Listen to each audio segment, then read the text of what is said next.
Can't quite believe that it might be 16 years ago, but 16 years ago, myself and one of my best friends started a charter school in San Diego called Innovations Academy.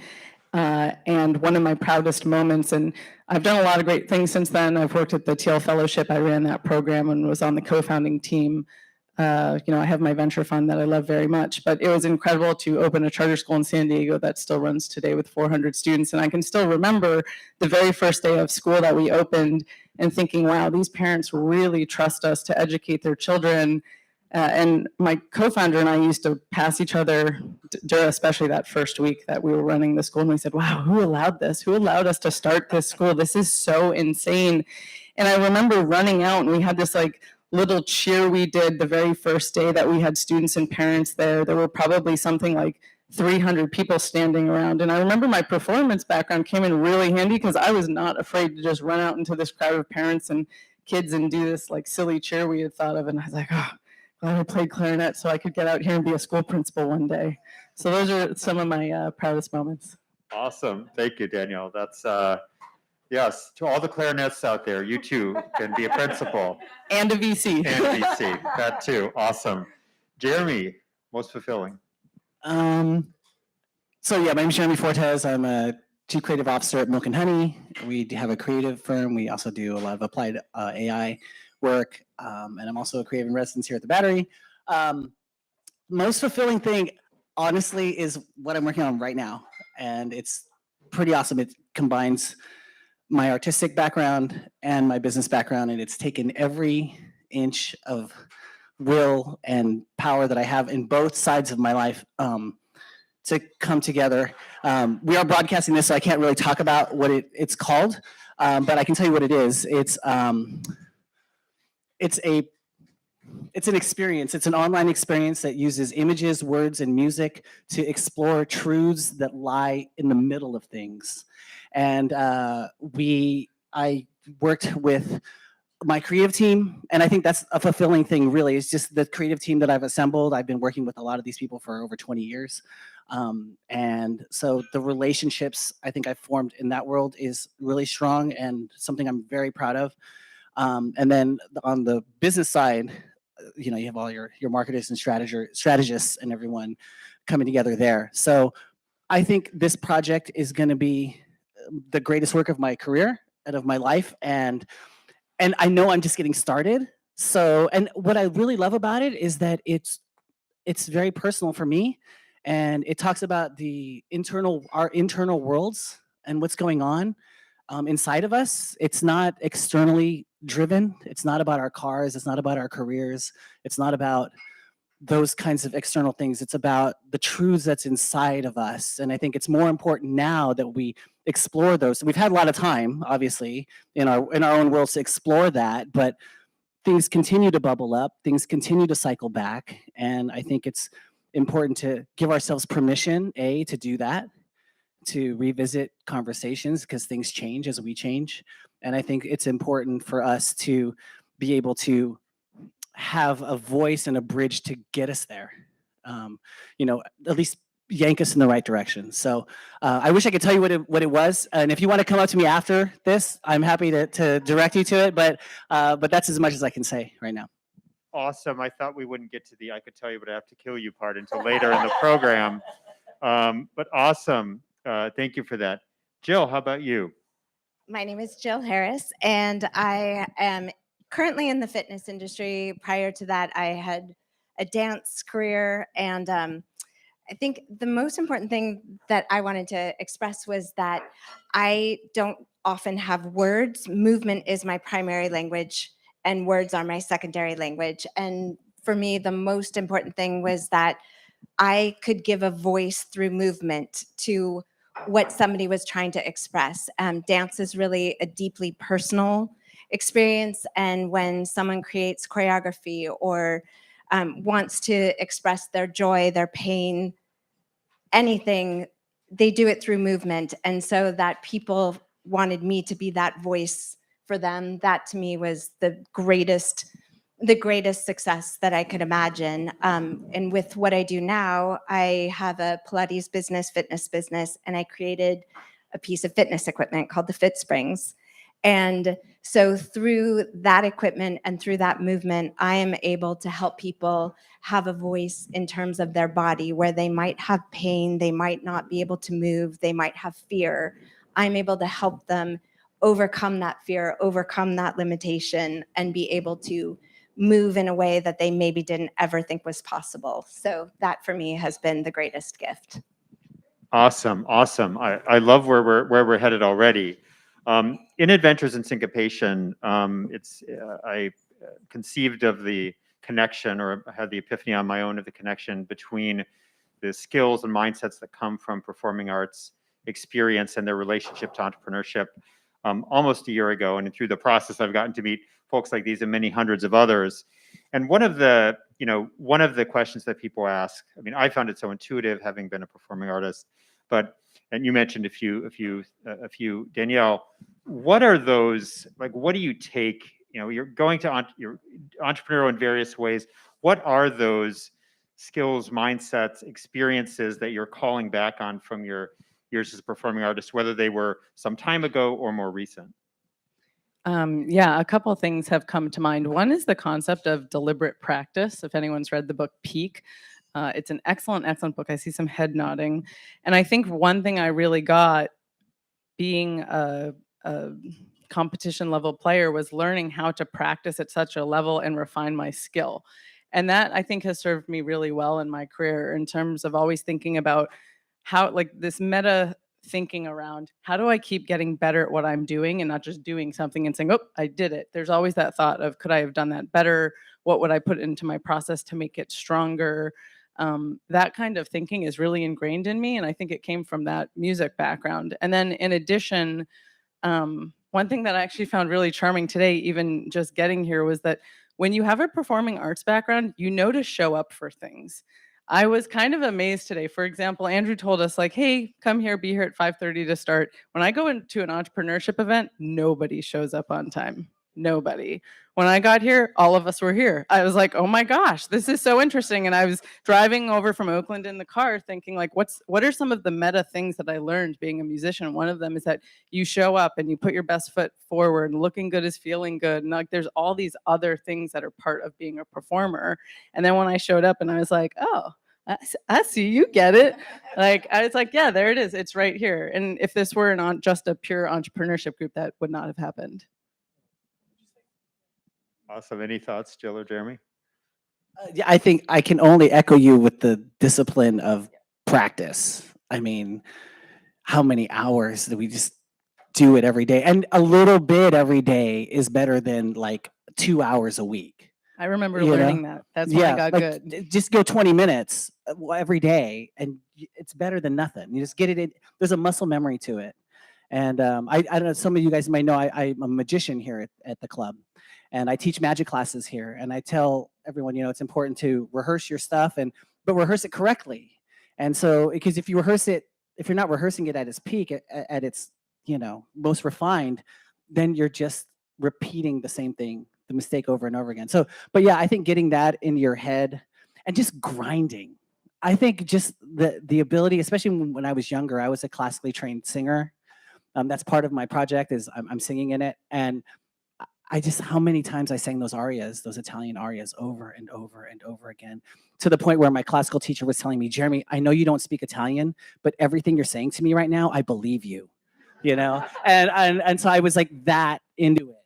And every consonant, every vowel, singing through the phrase, where's my breathing, like just all the details, they all just add up. And I think as performers, we just geek. We were talking about this in the green room, this idea to geek out. And I think in the Bay Area, being a geek is celebrated here, right? And I think it's more celebrated now than ever, which is great, as opposed to a nerd. There's a very big difference in a geek and a nerd, okay? And we could talk about those differences later at Lusto.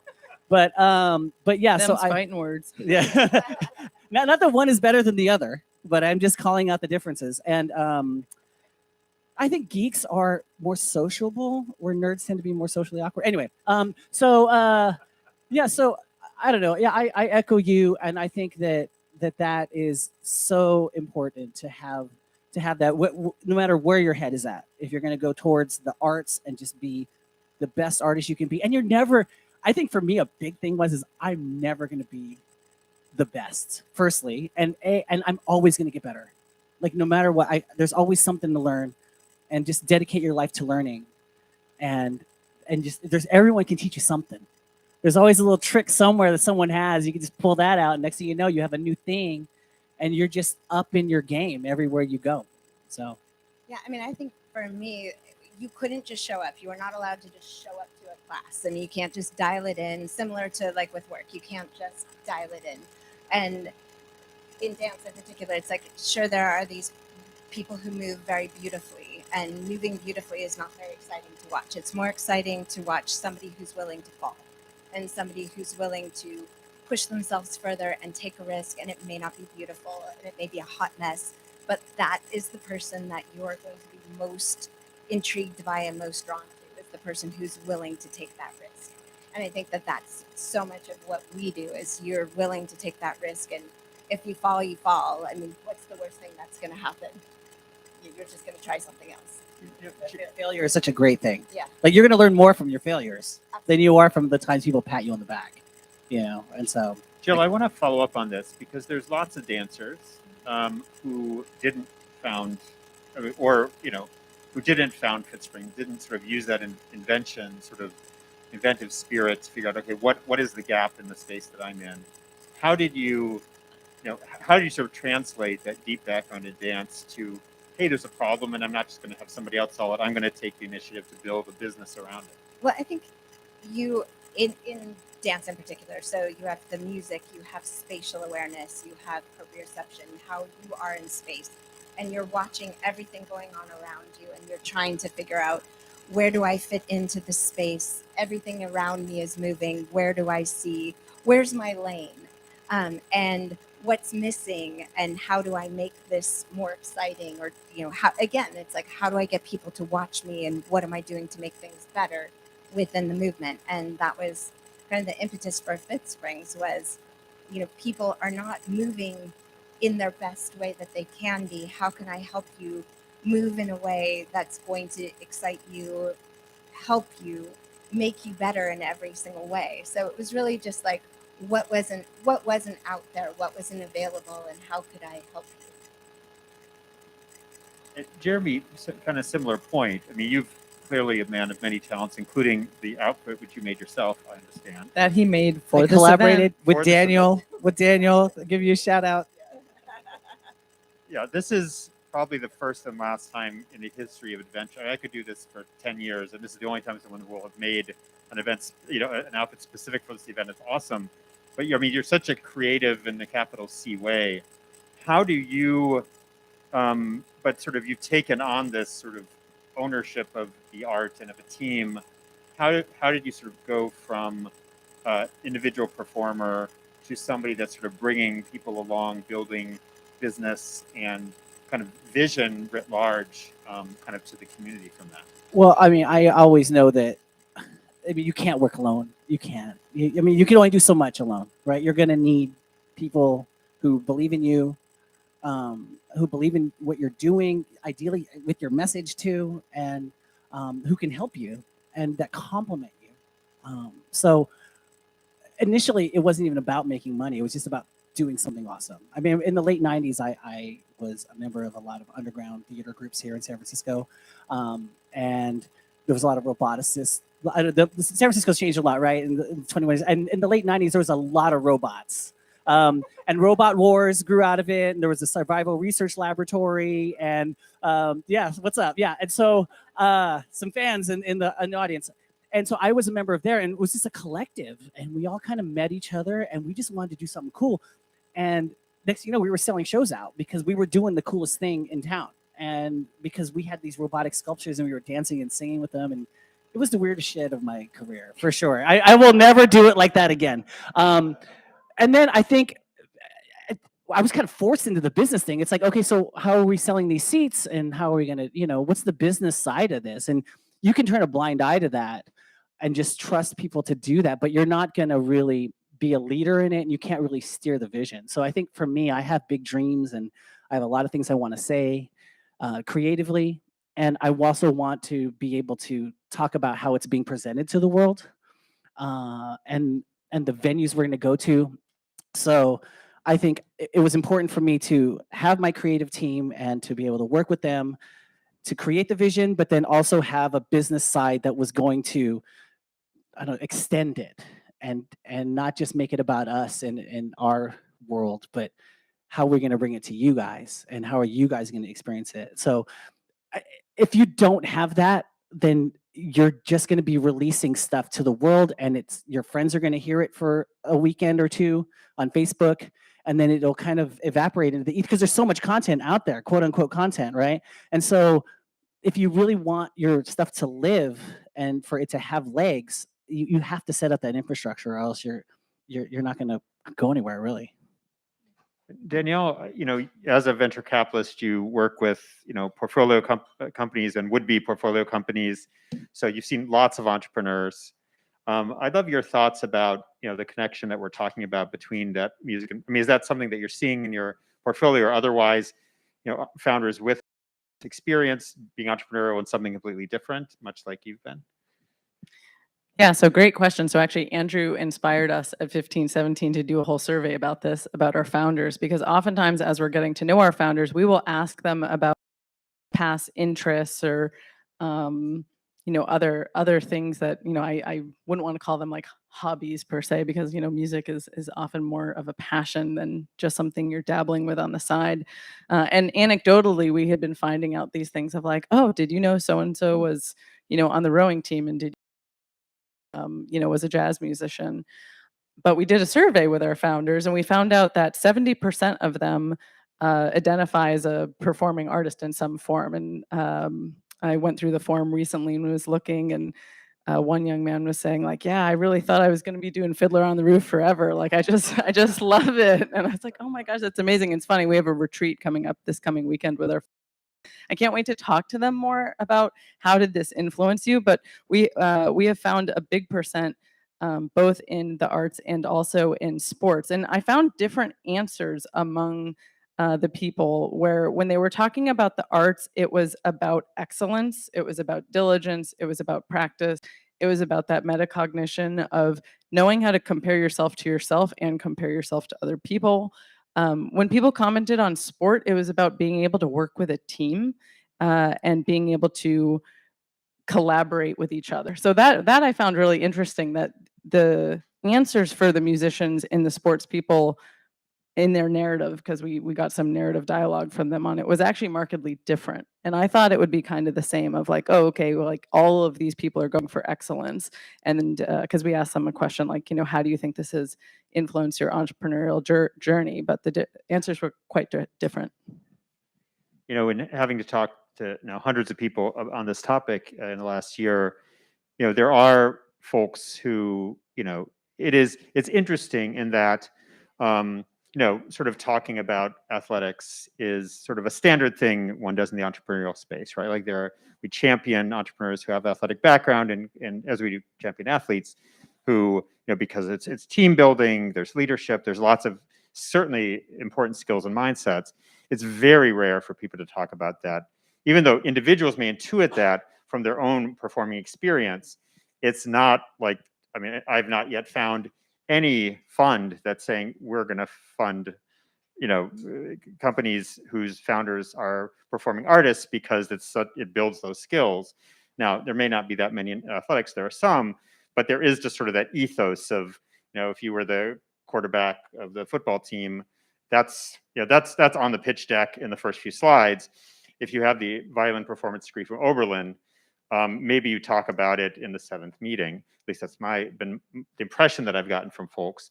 But I guess, with the group here, where does it come up? You're saying a purely entrepreneurial conversation. The person may not have no idea of your background. Now, Jeremy, you're a very performative entrepreneur, but when does it come up? Like, your singing background, your clarinet or your dance, is it something that you sort of weave into I am an entrepreneur, this is part of my story? Or is it, hey, it's late, let's have a few drinks and or what? And like, oh, you were a dancer. So with that, maybe Joe, when does it come up that you were a dancer, if at all? Okay, so have kind of a unique story in that I had created this product called the Fit Springs, and I had to reconfigure the entire thing. I reconfigure it and it's ready to be sold. I reach out to everybody in my marketing material, like it's ready. Um, a woman books a trip to come train with me, and the week before she's supposed to come see me, I'm attacked. And I was hit with a gun in the front of my head, the back of my head. I had concussion, my rotator cuff. I mean, I had extensive damage. I could barely move my arm. And I still showed up in pain all the time to get this person to buy my product, to show up. But when people asked about, why did you keep moving, or why did you continue to do this? And because movement is my joy. It's my language. It's the only way that I know how to speak. So it comes up when people ask about, why do I believe in this product? Why do I believe in what I do? Because movement is, again, my primary language. And without movement, I can't speak. I don't have a voice. And so that's where it comes up for me, is that this like what I've developed allowed me to get back to dance. It allowed me to continue to move. And so that's how it comes up when I'm talking about dance and movement in my business.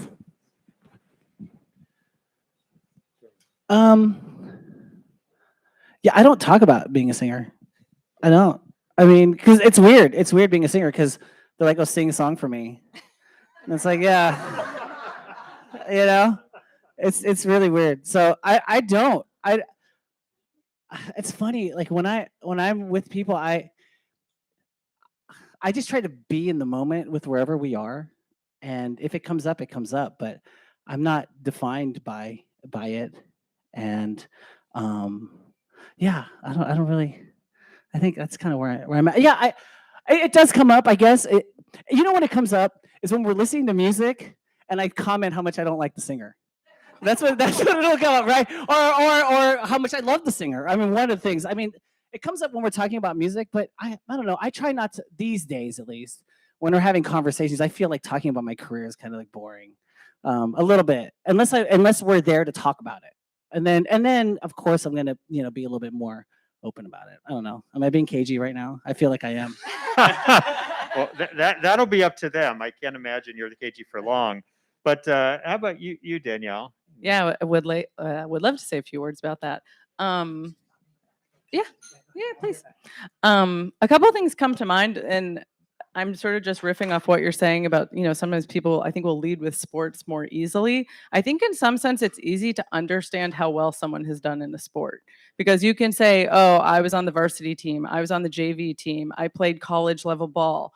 Like when you're a musician, unless you, and especially classically trained, unless you make it to symphony, no one knows what you did.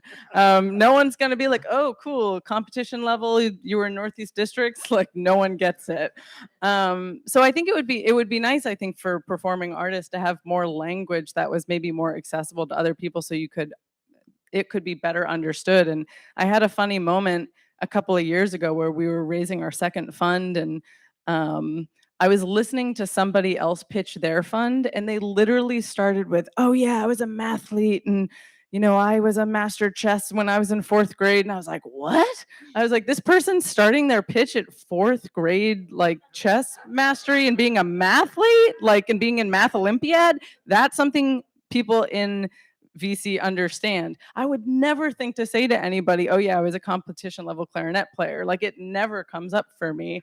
And so every once in a while I will drop it into things. But now I tell young people, I was mentoring a young woman at Oberlin, and she came in with the saddest question I could possibly think of. And she said, I'm thinking about taking this one engineering class that is going to be really, really hard for me, but I might get like a B in the class, or I could take these other classes that are easier and I'm going to get an A and I'm going to have that. What do you think I should do?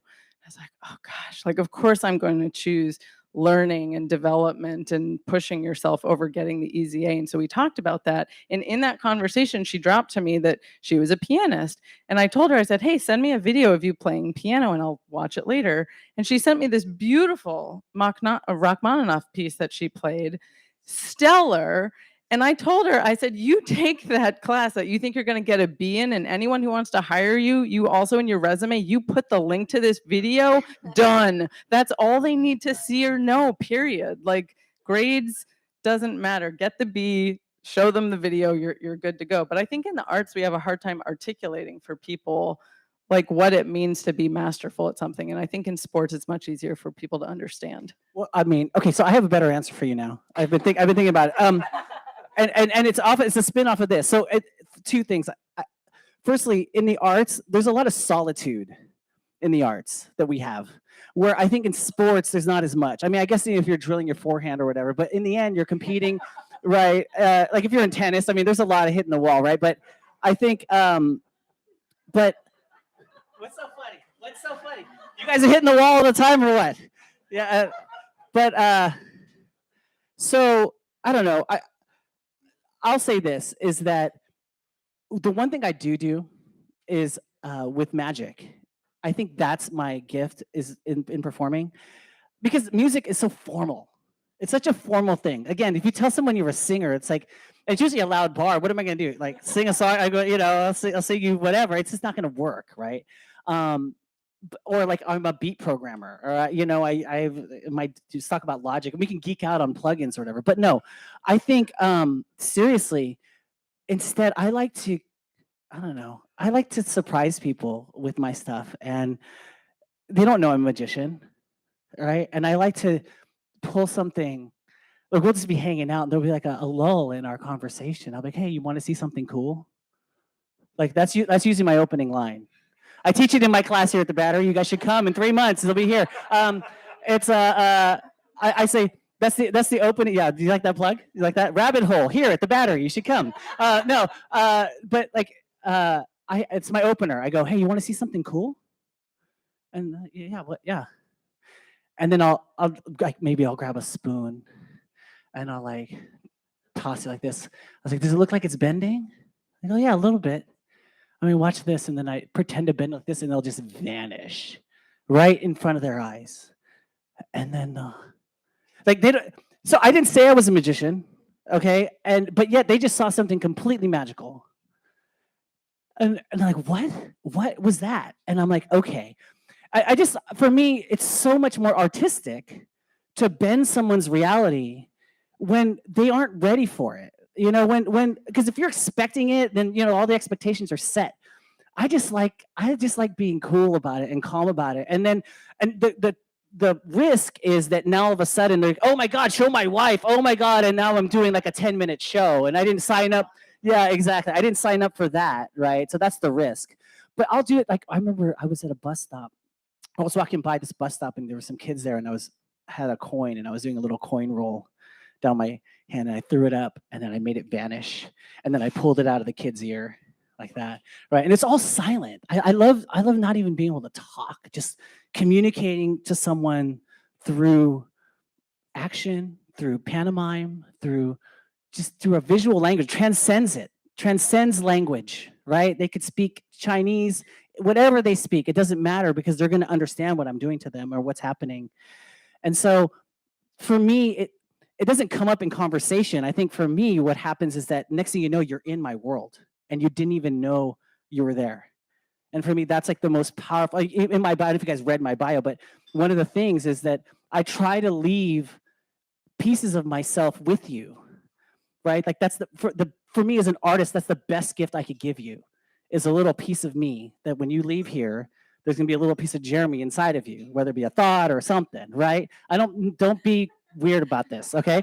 And okay, so I mean, so for me, like that's the best thing I could give to you guys, and that's where I try to go with it, and not talk about it. Be talking about, yeah, just demonstrate it, yeah. Well, I think, yeah, the show don't tell. But I mean, so much of your work is so performative, and even it strikes me that as we think about the ways that your performing arts, or all three of you, your performing arts experience sort of manifests itself. In some ways, I see on the panel, Jeremy, people are going to you as an entrepreneur because you're creating experiences that are not dissimilar to an entertainment type experience. And even though it's the substance of it might be quite different, but it's sort of bringing into your experience. In your case, Jill, you know, sort of whether people are dancers or aspire to move in an important way, you're facilitating. I mean, you're making people get a lot closer to being great movers than they ever have been. And, you know, in your case, Danielle, it seems on the surface, it seems like it's the most distant, right? Like you're, you know, although I'm really interested to hear what happens in the, you know, the founders retreat this weekend. And once people start talking about their experiences and connections, whether that prompts the, oh my God. In fact, the other day I was, so I love CES.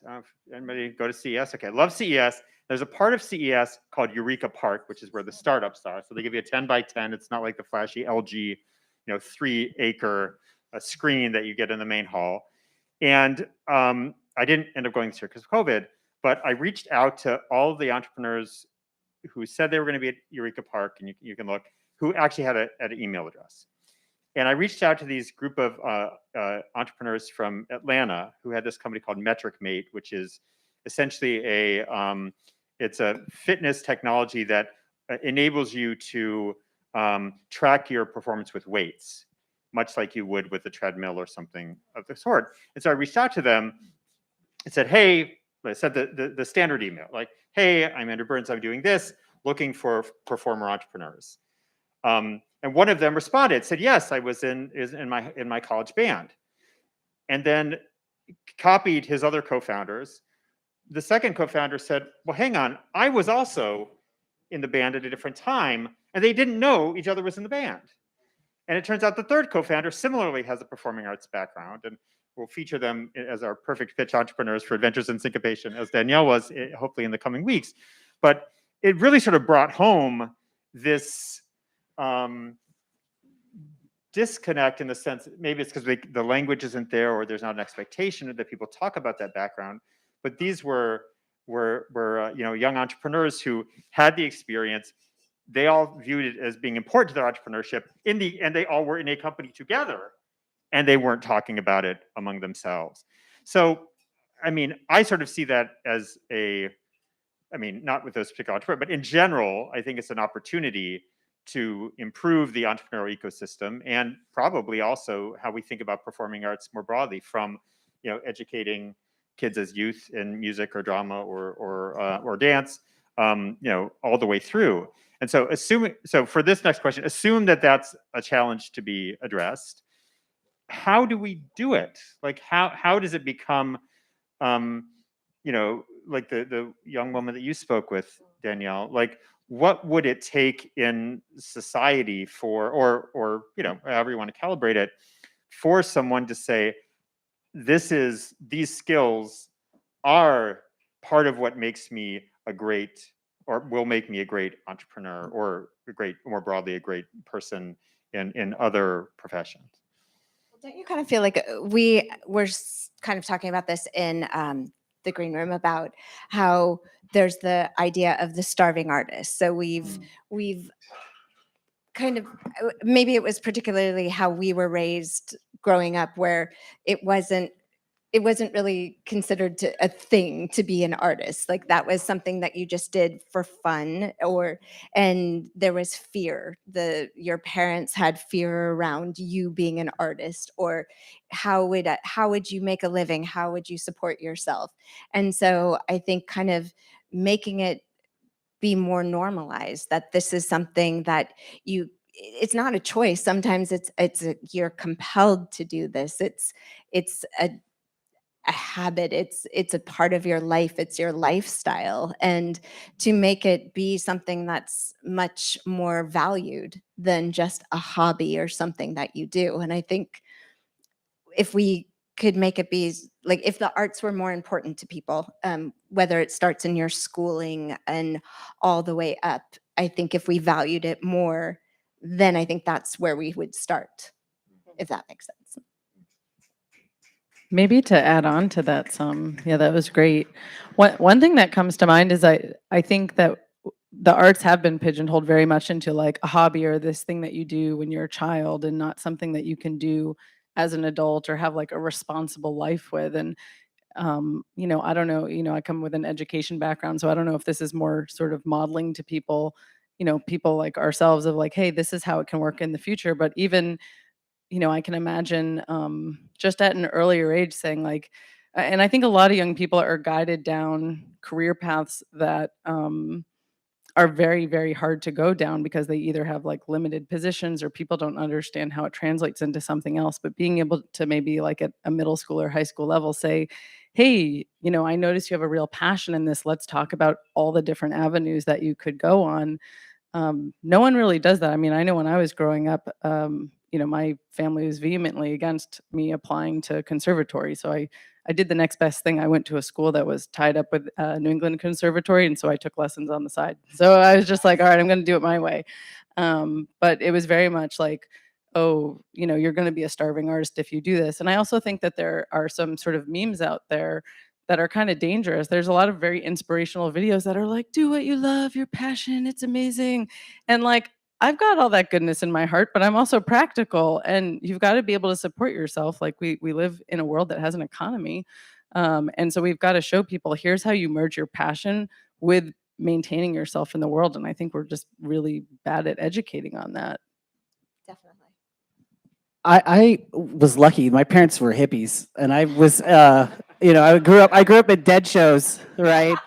And so my parents were all about me just living my best life, right? And so I mean, but I think I'm in the minority, right? And for better or for worse, right? But I'll say this: like, running a business is hard, okay? And in the end, I think there's a lot of artists out there, and I'm on TikTok, and there's a lot of talent out there, right? But how are you going to turn that into your money, right? How are you going to turn that into a living?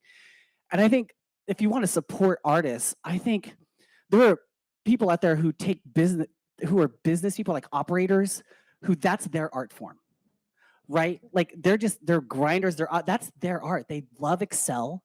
Their pivot tables are on fleek, okay?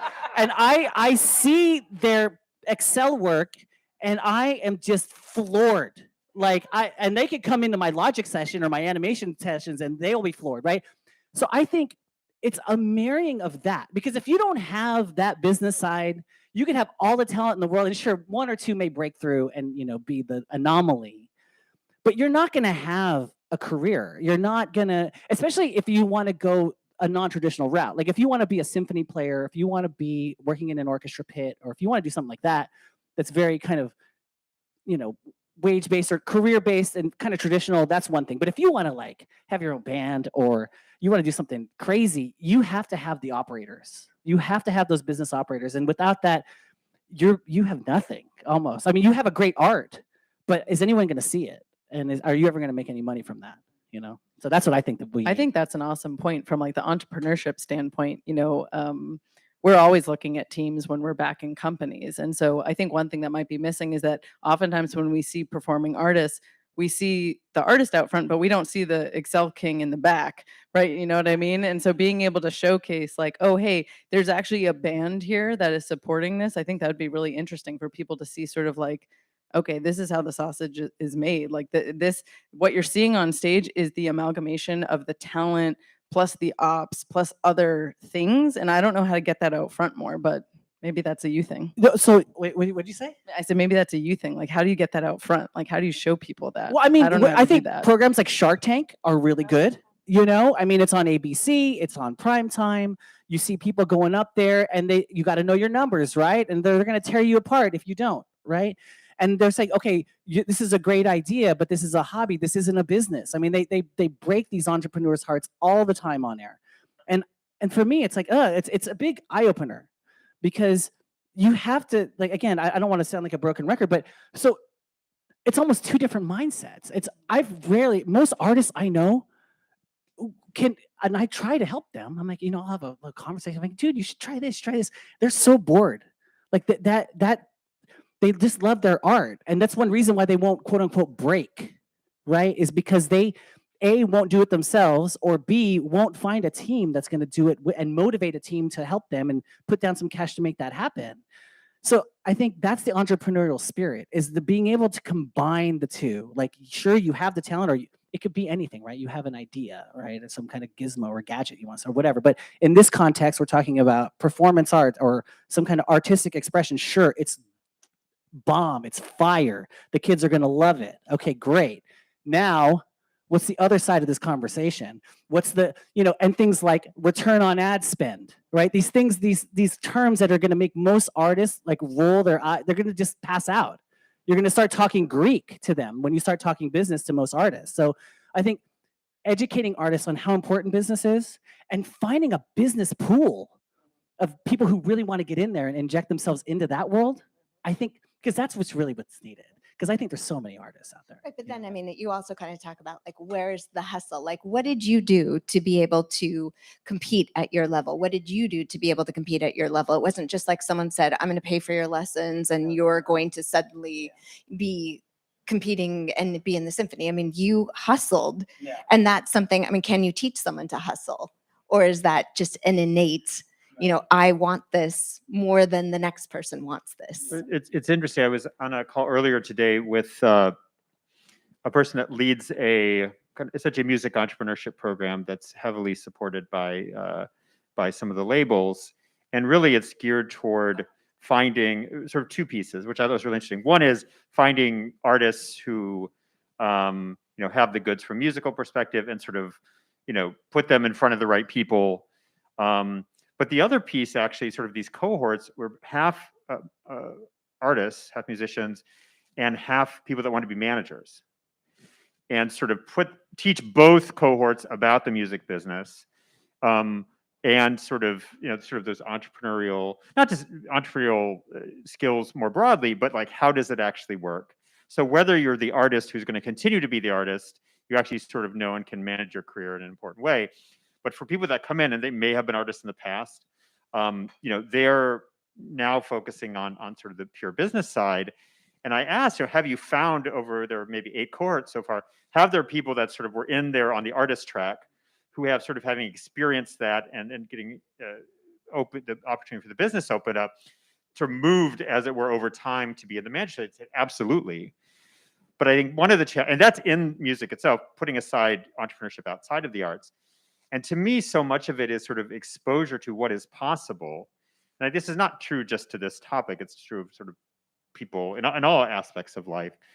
But I guess, for the three of you, like, what is the point at which you kind of decided, because you each founded and led, organizations, you've been inventive in a variety of ways of that word. Like, was it somebody said, hey, you're a great performer, and there's a whole lot out there that is sort of synergistic with it? I suspect, maybe in some cases, maybe not.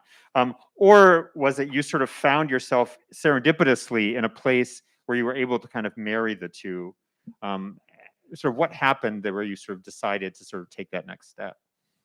In 1984, I saw the Michael Jackson video Thriller, and it forever changed my life. I love that answer. Yeah, and then I saw the making of with John Landis, right, and all that stuff, and it just kind of opened me up. It was like, they let me behind the curtain, and I think it was at that moment that I realized that I wanted to sing and dance and be in theater and entertain for the rest of my life.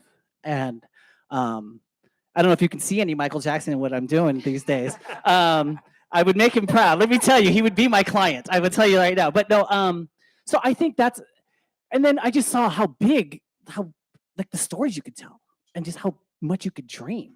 And for me, we're in Northern California, and we're in California in general. This is where people come to dream, right? I mean, throughout time, you always headed west, right? Lee Iacocca wanted the Mustang to face west on the cars, not east. Originally, it was facing the other direction, right? You always go west, and I think a lot of people come here to dream, and this is why all Apple's here and Google. This is it. And so I just found myself with a bunch of dreamers, surrounded by them, and like, let's dream together. And so for me, that's always been in my DNA since I was a kid, and I've always wanted to tell my own stories. I could take in other people's stories, but I wanted to be able to realize my own. Awesome. I mean, if you've seen the Janet Jackson documentary, it's a very Jackson-centered time we're living in. Danielle, what was that spark for you? Yeah, I was thinking about it at first and thinking, gosh, I don't think I have an answer for this, but I'm glad you jumped in because I do now. And yours was great. Um, Something that came to mind was that uh, I had I yeah, I had a couple passions growing up. One was music, and the other was teaching. From the time I was very young, I was the kid who would stay inside during recess and help other kids with their homework and stuff like that. And I was turned away by both teaching and music by family and sort of society in different ways. And what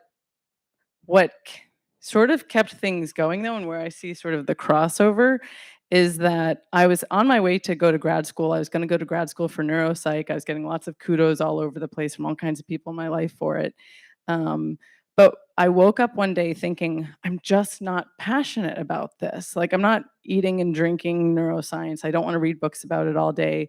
You know, when I was practicing music, I wanted to practice all the time. When I was thinking about, you know, I tutored students, I taught students on clarinet. When I was teaching, I was thinking about it all the time. And so it was this idea of, I know what passion feels like, and I don't have it for the area that I'm in. And so I actually decided not to go to grad school and instead started a tutoring company, which was my first business before I started my charter school and then all the other alternative ed stuff and the fund, which seems totally crazy based on all that. But it was being able to recognize, like, I know what passion and drive looks like from my music performance days, and I want that. I knew I was going to table my music, and I knew I was going to take all that passion and put it into starting my first tutoring business. And yeah, I was like a monster on it. I was on it all day. I had never run a business before, but I was going to figure it out. Everybody told me I was not going to be able to make money as a tutor, and I was making money hand over fist because I just put that same drive into that first company. Awesome. Jill? I mean, much like Danielle, I I had a career in fashion, and for me, it was I'd get up and I'd think, I really don't care how many pairs of underwear sells in San Diego next week. That really is less than important to me. But the most exciting part of every single day was when I could leave work and go to dance and perform and take classes and be a part of that. And it just became very, very clear that the only way that I was going to be happy is if I was moving all day long and not being told what to do, when to do it, what it was going to look like, and just have the freedom to just create whatever my day was going to look like. Whether it was I wanted to teach at 8 or I wanted to teach at noon, and how could every day be fulfilling and be happy without being constricted by something that somebody else wanted for me. It was really about what makes me happy every single day. That's awesome. And I think that's a classic entrepreneurial, I mean, putting aside the performing arts, I mean, I think that's a classic entrepreneurial story. There's sort of that moment of like, why shouldn't I just be doing what I love to do? I think we have a few more minutes before we could turn it over to the audience. If you were going to perform any part of the Thriller video, we do have sort of some stage left. Jeremy he may himself do it actually. No. Um, I'm not getting paid for that although tonight. I think It's a different gig.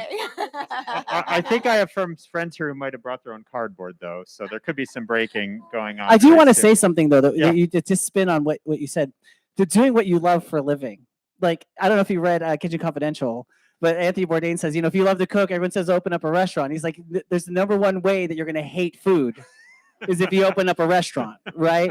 I think there's an inherent risk into doing what you love for a living, because you could end up hating it because there's all these obligations and there's all this other stuff. So for me, it's been very, like, this current project I'm on, it's a music project. And I got to be careful when I do, because I love music and I love what I make. And the last thing I want to do is put it out there and then I'm hustling so hard on it and I'm banging my head up against the wall and I end up not liking it. And I end up, having this bad taste in my mouth for what I love. So it's always a fine line for me when I am going to do something what I love for a living. Yeah, and I think, I mean, to me, the broader question is, what are those, whether you're doing what you love for a living per se, but what are as I talked now to so many folks with a foot in the performance space and a foot in the entrepreneurial space, they're bringing aspects of what they loved about that experience to their entrepreneurial endeavor. And in some cases, perhaps most acutely of these three, in your case, Daniel, like no one would ever know. I mean, you could other than now appearing on a stream before millions of people around the world, I'm sure in this crowd, very few people are going to know unless they read your perfect pitch profile, adventuresinsyncopation.com. They may not know that. But I'm really interested, and we're going to turn this over to folks in the audience here. Could ask any questions you have, but I'd love to know, if there are some hidden or not so hidden performer entrepreneurs out there. Would be great to sort of hear your perspectives on some of the questions that we've been talking about. But I think, particularly where you think of sort of society, the economy, the world in which we live, the notion that someone may have done something through passion and interest, whether it's as a child or as an adult, and we're sort of leaving those skills on the table or sort of pushing them down because it's impolitic or stigmatic to talk about them. It's not about performing arts versus anything else, versus athletics or anything else. It's really about how many people, kids, adults out there are having these experiences because they love them, building, this is my view at least, building skills, developing, a mindset that could be really powerful to be an entrepreneur or to take other professional steps. And no one's talking about it, and they're being guided away, although you're an awesome venture capitalist, so it's okay they guide you away. But to me, that's sort of the meta question that I think we're all sort of grappling with is, what is the societal ramifications of the current status quo? And is there a way, and should there be a way to sort of change the equation and change people's views? One thing that was bringing to mind was another conversation we had in the green room before this, which was that I had gone to, this is probably 8-ish years ago, I went to the National Forensic League's conference, and it was the finals for all these young people who did all these sort of speech and debate events, and they were incredible. And there were young people, there were thousands and thousands of young people there. It was so inspiring. And there were young people who were getting up and doing this extemporaneous performance, and they were incredible. And I remember leaning over to my colleague and I was like, all these people are going to go to law school and they should be on Broadway, and they're not going to go. We're losing them to law. Sorry. But I found that it's so intriguing to start thinking about wow, maybe some of the top people who could be in the arts are just getting turned away from it because they're told, similarly to I was, oh, you can't make a living in this way, that you can't make it, something like that. At the same time, I feel torn about it because the chance of making it, having a successful career in the arts does seem rather limited. So I think there's sort of a conundrum there. Well, I guess also how would you define success? I mean, is it monetary? Is it that you actually can continue to pursue what you love, whether you're making a living off of it or not? Yeah, I mean, I think you can certainly, I think success is a great question of what that looks like. But I think part of having a successful life is not struggling and being super stressed all the time. So if you have a job that you like enough and you can do all the arts and the passions, that's wonderful. I haven't seen it work that well very often. It's like most people would rather spend more time on the thing they love and hopefully be able to support themselves off of it.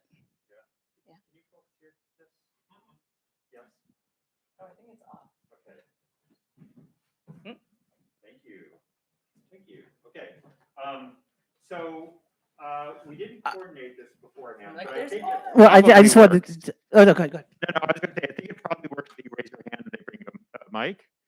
Excellent. It's the old raise your hand, bring you a mic routine. So while you're raising your hand, and they'll deliver a mic to you, Jeremy, did you have another comment on the last Just point? the whole, I think that there are a lot of kids getting in the arts, they're just doing it in a different way. There's again, on social media, there's so much going on there, on Instagram, on TikTok. People just really showcasing their talents and sometimes getting discovered. And so I think there's something there. I mean, to the point where it can get gross, and then they're influencers and and then there's that whole thing. Yeah. So I mean, there again, the pendulum can swing too far. If you're a model and you're doing this influencer thing, that's one thing, and it's its own performing art. But as a musician or some kind of dancer, that I think there's a lot to be said because it's a great medium to share cool things. So people are being discovered there too. Awesome. But yeah, the trick is monetizing it and making a career out of it. Exactly. Sir. Sure.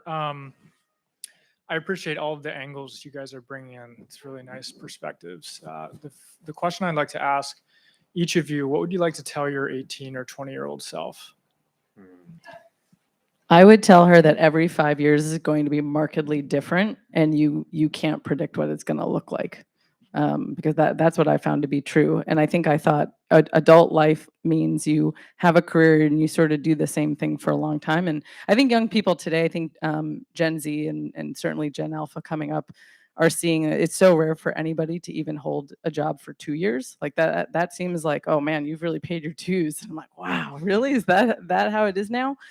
So I would tell my 18-year-old self that like every 5 years is not only going to be markedly different, but is also a chance to really almost redo and start over.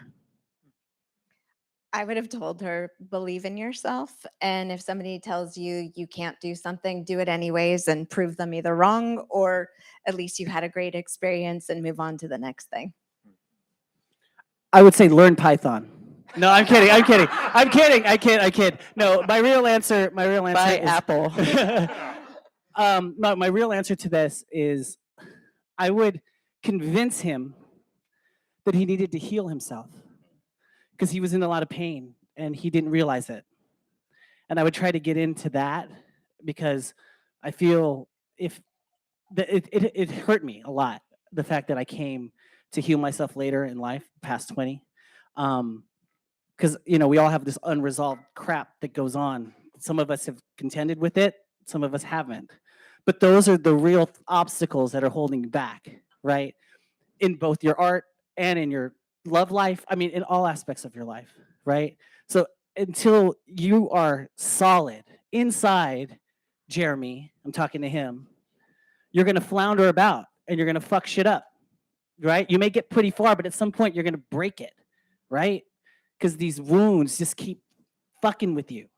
So get your shit together, find peace and heal yourself, and then doors will fling open and you'll attract love. And that's what this is about. That's what this world is about. And you're gonna have all these people around you that are gonna love you and believe in you, and they're gonna do amazing things you can't even dream of. That's what I would tell them. Well, I hope we have a lot of 18 to 20-year-olds watching this, because I don't think any of us could have put it better. There are actually a couple of people here who knew me when I was 18 to 20. Oh, wow. And there's two things. One is see every show. Like, do not wait to see your favorite artist, because at some point they will die. And if not, before then you won't want to see them. But more fundamentally, I mean, come on. There's some, anyway. But I think more fundamentally, my musical background is classical voice, and I grew up in the Midwest, and I had a wonderful upbringing, but it was very regimented. Like, you sort of knew, you could see the paths, and I had a path and became a lawyer. Yes, true. So I'm a lawyer. But I didn't think about the way things could connect, and so I was very prescribed in sort of the way my family, my parents, and my community thought about things. And I feel like, and I'm accusing the two gentlemen here who knew me from college for not telling me this, like the notion, I sometimes talk about it as, Reese's peanut butter cups, right? There's peanut butter and chocolate, and they're two great tastes that taste great together. Like, it took me a long time to figure out a way. In fact, this project, Adventures in Syncopation, is essentially a way to think about two things in which I've had deep experience, deep passion: performing arts, music and performing arts on one hand, and entrepreneurship and innovation on the other, and put them together and think about them and bring people together around it in a powerful way, which I never would have thought of when I was 18 to 20. I was a poli-sci major at Stanford, which is a great thing to be, but I sort of was in my own little world. So yes, that's my answer. And thank you so much for that question. I think we got some extremely powerful responses. Next, sir. Thank you so much for this presentation. Absolutely fascinating. Clearly, performing is, for many of you, is a religious experience. Can you tell me how performing has facilitated your own spiritual growth? I know for me, like, I think of it as, it's like the dance studio. It is my church or my temple. It is where I feel I can communicate with a source that might be higher. It's where it's my meditation, it's my salvation, it's where I am healed and I am whole and I get to experience the best of life. For myself, I'm reminded of one of our founders who I was talking to recently, and he was telling me that he has taken up singing, and the way that he thinks about it is as a devotional practice, and in the real sense of the word devotion, like he is singing for his communion with God. And I was really struck by that. I was like, wow. I was like, that's amazing. And over COVID, I took up guitar. And for me, practice is still like, oh yeah, that thing that I should do. It doesn't have that like devotional draw. And for myself, it hasn't gotten there yet, but I always keep that founder in mind of like, gosh, what if like my playing could become a like in devotion, in service of that spiritualness? And I haven't found it yet, but I'm very interested to figure out that like inkling that that founder has. Yeah, there's a flow state that you get into, when you're in that flow. I can't, you guys know it when you're there, right? And to try to talk about it or describe it is just not right. And sometimes I get it when I'm working with others too, like on my team, and we're creating something, and just time melts. And for me, that's a spiritual thing. When I just lose all, like when I'm sitting somewhere and there's no other place I'd rather be right now, and then I know the time is going to go by so quickly, and I just want to savor every moment. Like that is a spiritual experience for me. And the more I can do that in my art, the more I'm in a good place. When you're performing and you're connecting with your audience, then it's a religious experience, because then you become one. Isn't? Now we all become one, and that's what you do. Yeah, I think for me, I grew up in the Midwest, as I mentioned, and although I wasn't a frequent churchgoer, we sang a lot of sacred music, including in public school, and like classical sacred music, and being in the harmony. I mean, when the bass part comes in, when the bass part comes in, that to me is sort of a powerful, and sort of like say as one. Now it's more from a choral perspective as one, but in with an audience as well. And it's just, you're both sort of participating and listening at the same time. And to me, that combination is quite spiritual and powerful. Hello, thank you so much for sharing all of your opinions and answers. I actually work for one of the aforementioned apps, and what we find with our top creator class is that they are struggling with a lot of burnout, and people in Gen Z and the next generation and Zillennials even are not really identifying with this grind, hustle, push no matter what, because there's a notion that artists have to do nothing to cultivate inspiration and have time to rest and heal. And so I was wondering if each of you could speak about a time in which you've done nothing and what came out of that. I mean, I know for myself, nothing is a very hard thing to do. Sitting still with my mind doesn't feel natural. It feels like it's always busy. It's always moving. So that is a very challenging thing, I think, for myself personally, is to sit still. But I do try to sit and do a meditation. And in that meditation, I see movement and I see ideas. So that would probably be the only time where there is quiet, still time. Otherwise, I'm not conditioned in that way to stop. I'd say everything in moderation, right? Like the pendulum can swing too far, and you can burn out, right? And so you got to be careful of that and know how hard you're pushing.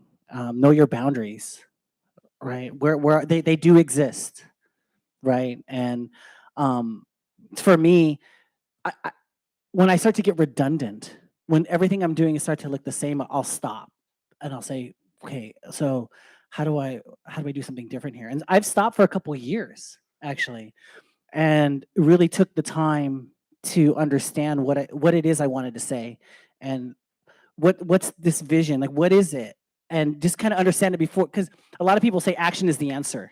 Just take the action and it'll work. I think that there's a time and place for that, but there's also a time to just do nothing and just sit and think and strategize and not even strategize, just sit and do nothing to see what comes, right? Because if you're so busy moving sometimes, you might miss something that's gonna approach you more quietly and your emotion might have scared it away, right? And I know I'm talking in metaphors here. I'm an artist. I'm allowed to do that, okay? And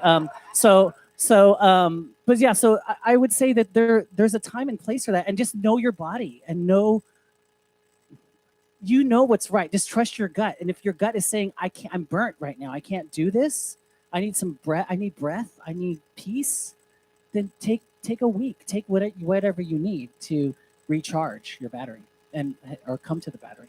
Okay. Like that? I am plugging the club here. He gets a And cut come every to- time he say, says it. "Cha-ching!" Yeah. And come to my tutorial in 3 months at Rabbit Hole here. No, I was going to add, I find for myself, it's important for me to sort of sign myself up for activities that are going to give me that pause. Yoga. Before the pandemic, I also used to do a lot of dance stuff. It's been a sad time not having that because, yeah, you can sort of let go and just, be in a certain state or going to a concert, something like that. But there was a large time in my career where after I was the school principal of my charter school, I was really burnt out to the point of like, yeah, if you like food, don't start a restaurant. If you like education, don't become a school principal. I loved working with students, and then I was an administrator, and I was like, oh my gosh, I would not wish this on my worst enemy. So I decided that I want to get back to basics, and I didn't know what that would look like. I knew that I had a personal mission of bringing freedom and agency to young people, and I did a staycation for 6 months. I actually moved from San Diego to the Bay. I did not know what I was going to do.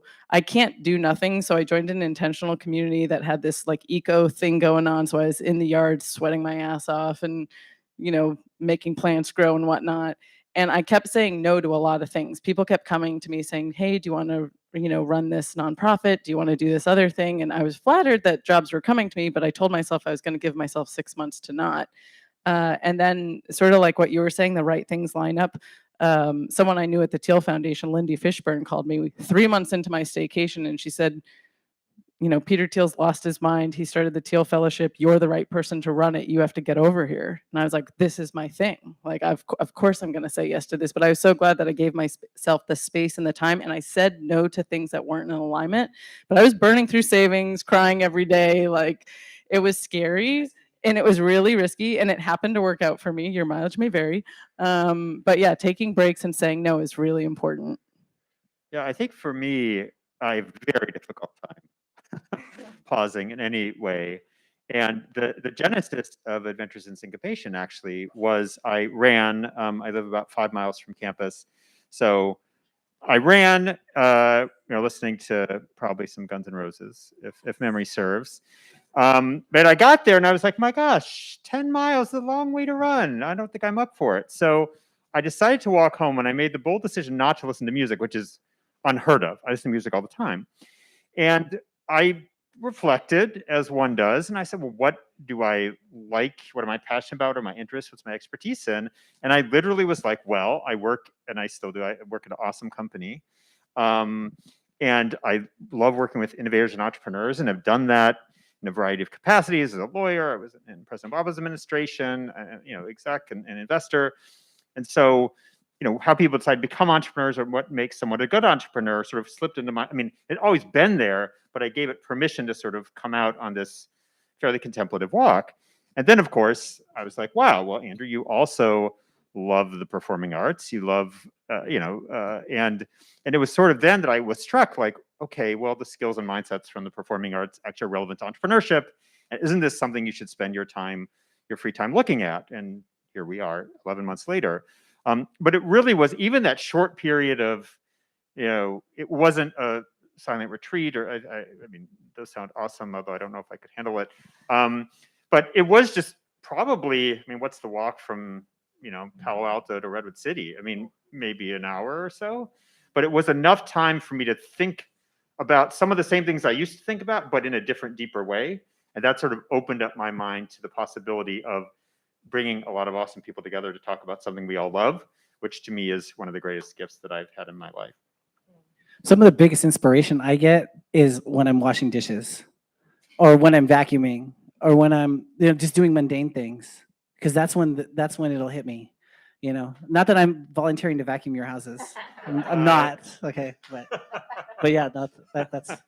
I think I get just the idea of creating the space for it to come in, because if you're so busy pushing, you kind of have it up so it won't come in, right? So sometimes it's best to just go do something else that's Yeah. totally unrelated, and then it'll hit you. Absolutely. Did someone have a? Yeah, I Please. just, what's so great is you guys have come from artistic backgrounds and then have moved into businesses. And so you can appreciate the arts. And of course, when people do that successfully, what is great is that they can give back to the arts through donation or foundations and whatnot. My question to you is, how do you feel about today's society, where you, especially as a VC, see lots of new businesses that want to say that they're in the arts, and yet they don't really pay artists? For example, the Spotify incident that's happening. So that Spotify is no place that any artist, musician can make a living. So they have to go do other things. And so now we're in this conundrum where tech wants to exploit content, but they're not paying the artists. I'd love to hear your guys' thoughts on that. Yeah, I'll just say briefly, yeah, it's really troublesome to me. I mean, even just a sort of micro example of this, I saw a friend of mine who was at a VC fund post online about, hey, we'd love to host artists' art on the walls of our office. And I asked her in the comments, how much are you paying the artists? And she's like, oh, we're just offering up the space. And I was like, this is bullshit. Like, total bullshit. Like, okay, yeah, and I'll offer my home up and people can come hang their art too. Like, what? Like, totally disgusting and ridiculous. So yeah, I think one of the things that I learned working with Peter Thiel is that incentives matter.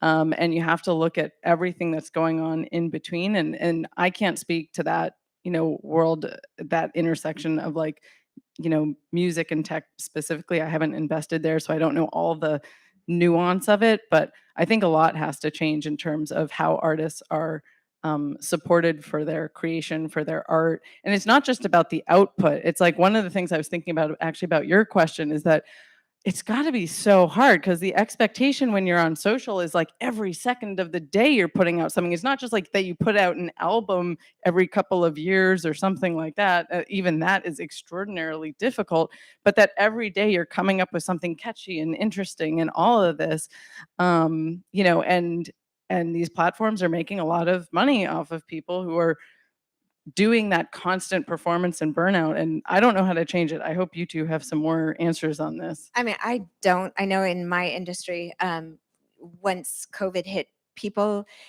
it goes back to the fear. People were afraid that they weren't going to be valued. And it was, let me do everything for free. I'm going to give my work away for free. I'm going to give my time away for free, because free is the only way that I'm going to get attention and get people to come to me. And then we devalued and devalued and devalued to the point where it's like, well, now how do you get that audience back? And how do you get them to pay you once you decide that you're not worth it? So I don't have the answer to that other than, you should value yourself and what you do as being important. I mean, it comes down to who's your daddy, really, who's writing the checks, right? And that's why I think there's a way to that's why this conversation is so important, because there's the major label corporate way to do things, right? Get signed on to Columbia, get signed onto these labels, and they're going to control your destiny.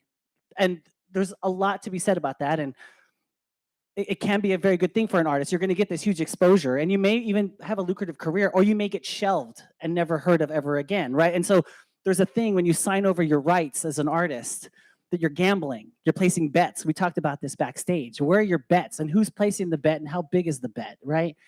So that, for me, right now, that's why I took my career in my own hands.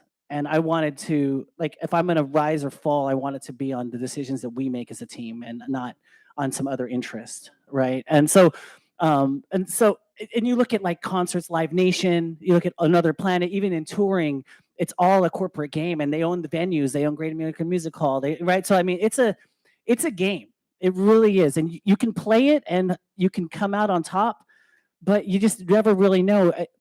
The value of music is very weird right now. And people they want to support artists, but at the same time, they have their Spotify accounts and they're not getting paid. So it's just, everyone's really trying to figure it out on how they're going to be lucrative. I think my advice to anyone coming up is, unless the major label deal is awesome, your best bet is to kind of make it on your own, get your own audience, build your own audience, and then your audience will become your patrons, right? You only need 1,000 people. They did the math. You need 1,000 people to give you about $100 a year, right? And you can have a pretty decent career from that and build from that. So it's just getting over that hump to find those initial 1,000 people that are going to do that. One thing I want to throw out while we're here is this is sort of jamming off this a little bit, but probably about 8 years ago, we were thinking about sort of new programs and different things that we could do at the Teal Foundation. And one thing that I always thought would be really fun to do, I don't know if anybody's doing it, and I encourage people to run with this, but I always thought it would be interesting to merge artists and creatives in tech by saying, okay, we have like EIR programs, entrepreneurs in residence, but what about an AIR program, an artist in residence, where you have people who are there and they, sort of have a salary, they have a place to do what their creative work is. And yeah, maybe you're calling this person into meetings sometimes because they're going to have a very different take on things, and that thoughtfulness is really valuable. But I think we're so stuck often on, okay, this person has to do this exact job that is going to, cause this outcome that's going to increase sales by X amount, that we can't really have that openness. But I think the Bay Area is a great place for that, or like New York, to have that kind of program, but I've never seen anybody do it. I want to double down on that. I mean, I would love for there to be an actual incubator accelerator for performer entrepreneurs, where you have a jamming performance space. You have that as part of the way that the entrepreneurs. So you're not saying you are the artist over there and we the entrepreneurs here, but in fact, you're all sort of part of that community together. It's interesting picking up. It is. I mean, the spot from a musician's perspective is particularly acute, the challenges of the industry. But in early November, Adventures convened a small group of dancer entrepreneurs at NYU. And one of the big challenges that was raised there, I mean, similar to other performing arts, but a little bit, but somewhat different as well, was only the most spectacularly famous dancers get paid anything materially at all. And so that was sort of one of the and it's COVID, and that's even more difficult. And the philanthropic model of funding the arts, which in this context of sort of the New York scene, some folks said, hey, the people that gave millions and millions of dollars are older and their children are not going to support in the same way. So we now have a system reliant on patrons, a shrinking number of patrons, and even when it works, most dancers are making almost nothing. And whether it's a dance or another performing art, it's really just an undervaluing of the art and the artist. And so whether we're looking at it from the perspective of adventures that tie to entrepreneurship, there are others talking about the importance of the arts to other aspects of life, whether it's business more generally or other disciplines. I think it's incumbent on us, hopefully those folks that were interested enough to come today, but more broadly, to sort of call BS, he sort of said, on a system that puts either art is sort of the tangent, something that maybe you do as a hobby, but if you do it as a profession, gosh, I'm down to third. Wow. Oh, I don't. Is this working? Okay. Wow, it's all that projecting from the diaphragm that I learned from Mr. Roethlisberger in senior year choir. That's what blew the mic out. But really, I mean, I think this is really a question that we as a society really need to address, because it's much easier, as you say, to exploit artists when people believe that art is sort of fungible and I can find it someplace else for less. I don't think we're going to solve that today, but I think it's an important question and one we have to continue talking about, as you alluded to. We have 2 eager questions, and that'll probably wrap us up. maybe All right, select can I you go or- do it on the third mic? That's the question. Yes, There exactly. we go. Hey, thank you all for the different perspectives. Just piggybacking on this, I'm kind of curious about the tension between growth and maintaining an artistic vision, and maybe any tips for talking about that if you've had to navigate that internally on projects you've worked on, or any times when maybe it's been the opposite has been true, like the more something has grown, the more artistic it's been able to be. Just curious if that sometimes is true.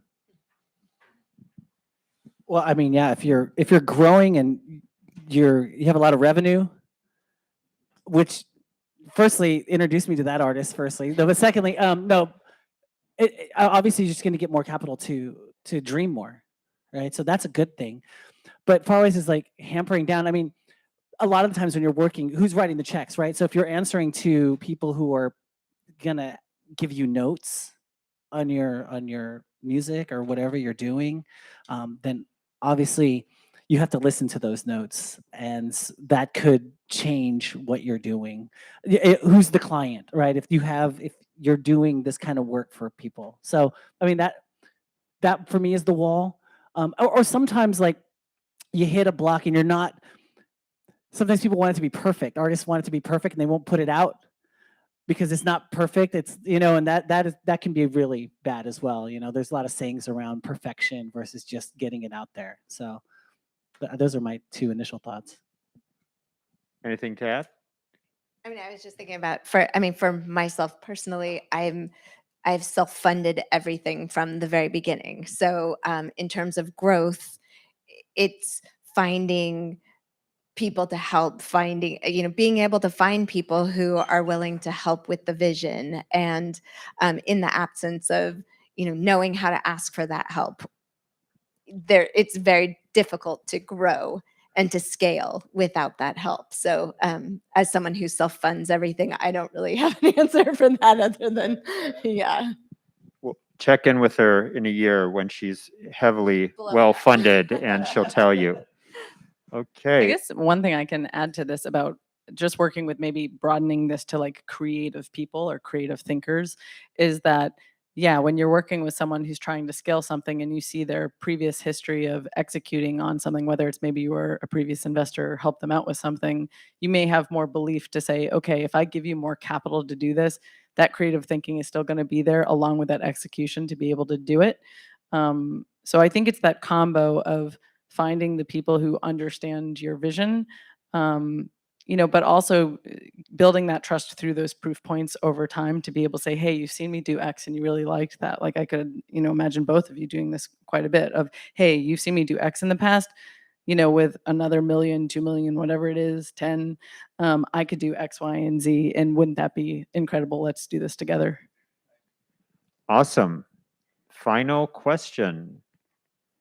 Looks like I got the mic back unless somebody you else got the has a mic final back. Or final Okay. thoughts from you all. Anyone going?